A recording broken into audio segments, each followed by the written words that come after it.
கோவப்பட்டு வெற்றி பெற்றுட்டோம். நம்ம நினச்சது நடந்துருச்சு. நம்ம கோவம்தான் பெருசு, நம்ம தான் பெரிய ஆள் அப்படின்னு மட்டும் நினச்சிடாதீங்க.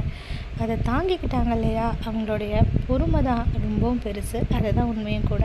நீங்கள் பொறுமையாக இருக்கீங்க, மற்றவங்க கோபப்படும் போது கூட விட்டு கொடுத்து போகிறீங்க அப்படின்னா அவங்களுடைய கோபம் பெருசு கிடையாது. நீங்கள் கோழையோ இல்லை உங்களால் செய்ய முடியாதுன்னும் கிடையாது. அவங்கக்கிட்ட இல்லாத ஒரு உன்னதமான விஷயம் உங்ககிட்ட இருக்குது. ஆமாம், அந்த பொறுமை தான். பொறுமையாக இருக்கிறதுங்கிறது சாதாரண விஷயம் கிடையாது. எல்லாராலையும் பொறுமையாக இருக்க முடியாது. பொறுமையாக இருக்கிற மாதிரி நடிக்கலாம், ஆனால் அந்த நடிப்பு ரொம்ப நேரம் கண்டிப்பாக தாங்காது. கோபம் முக்கியமா, வீணாக விவாதம் பண்ணுறது முக்கியமா, இல்லை உண்மையான உறவுகள் தான் முக்கியமா அப்படின்னு பார்த்தா உறவுகள் தான் முக்கியம்னு விட்டு கொடுத்து போகிறாங்க பாருங்கள். அவங்களுடைய பொறுமை தான் கண்டிப்பாக ஜெயிக்குது. நீங்களும் ரொம்ப வருத்தப்படுறீங்களா? இப்போ பாரு, பொறுமையாக இருந்து என்னத்தடா சாதிச்சிட்டோம்.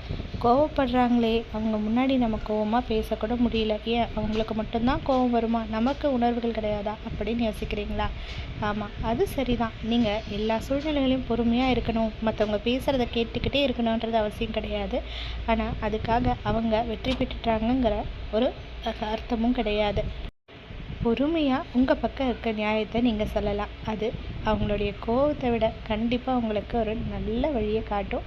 இன்னும் சொல்லப்போனால் யார் மனசும் கஷ்டப்படாது. நீங்கள் கோவப்பட்டுட்டிங்கன்னா அதை நினச்சி பின்னாடி வருத்தப்படுற சூழ்நிலை கூட உண்டாகும். ஆனால் பொறுமையாக உங்களுடைய நிலைமையையும் உங்கள் பக்கம் இருக்க நியாயத்தையும் சொல்கிறதுனால எல்லாருக்குமே கண்டிப்பாக ஒரு சந்தோஷம் கிடைக்கும்.